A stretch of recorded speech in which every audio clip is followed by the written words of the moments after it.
Recently, NASCAR two-time Cup Series champion and longtime Joe Gibbs Racing driver, Kyle Busch announced that he would be leaving Joe Gibbs for Richard Childress Racing. Joe Gibbs was not willing to pay Busch what he wanted. Now Kyle Busch is making Joe Gibbs pay, and it's all starting to fall apart. Joe Gibbs has had a great lineup for a while now, but they're also an overall older team consisting of veterans such as Kyle Busch, Denny Hamlin, Martin Truex Jr., then obviously Christopher Bell, who is a younger guy. But now that Kyle Busch is gone, that leaves a huge hole in JGR's lineup, even though they are hopeful with Joe Gibbs' grandson, Ty Gibbs, who looks to be a promising young talent in the sport. But man, things are about to change with that Joe Gibbs team, and it's not necessarily all good. Quick reminder though, click that subscribe button right now, and click that notification bell so you never miss any new content, and smash away at that like button. Thanks for doing that. Real quick now, let's get right back into it. Martin Truex Jr. will most likely race his last year next season if we're being realistic, as he's getting up there in age and he's just had an extremely frustrating season in 2022 after surprisingly missing the playoffs. Like, I don't think anyone predicted that before the season.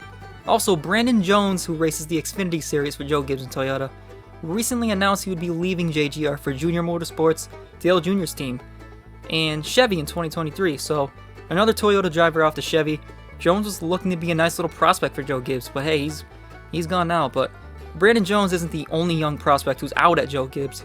One of Joe Gibbs' most promising young drivers, probably their best prospect, if we're being honest, Chandler Smith, recently announced that he would be leaving Toyota for Kaulig Racing, a Chevy team. Now, this is a huge blow to Toyota and Joe Gibbs because, hey, you think about it.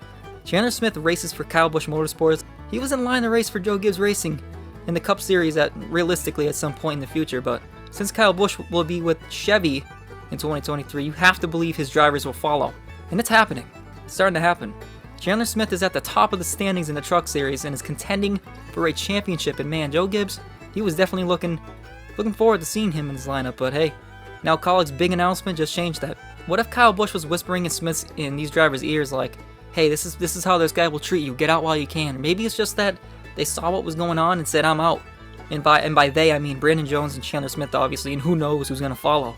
It could get ugly for Joe Gibbs, even more ugly. So the point is, Kyle Busch's departure is really starting to hurt Joe Gibbs, and it seems like the dominoes are starting to fall. Joe Gibbs Racing is about to get a lot younger, and it may get pretty rough for that Toyota team, but that's gonna do it for this one. Thank you all for watching. Comment what your thoughts are on this. Do you think Kyle Busch just set Joe Gibbs up for failure in the near future? Or do you think Joe Gibbs will recover quickly from this and that their young drivers will pan out fairly quickly? Also, don't forget to hit that like button on this video and also subscribe to stick around for more. Thank you all. We're on to the Roval.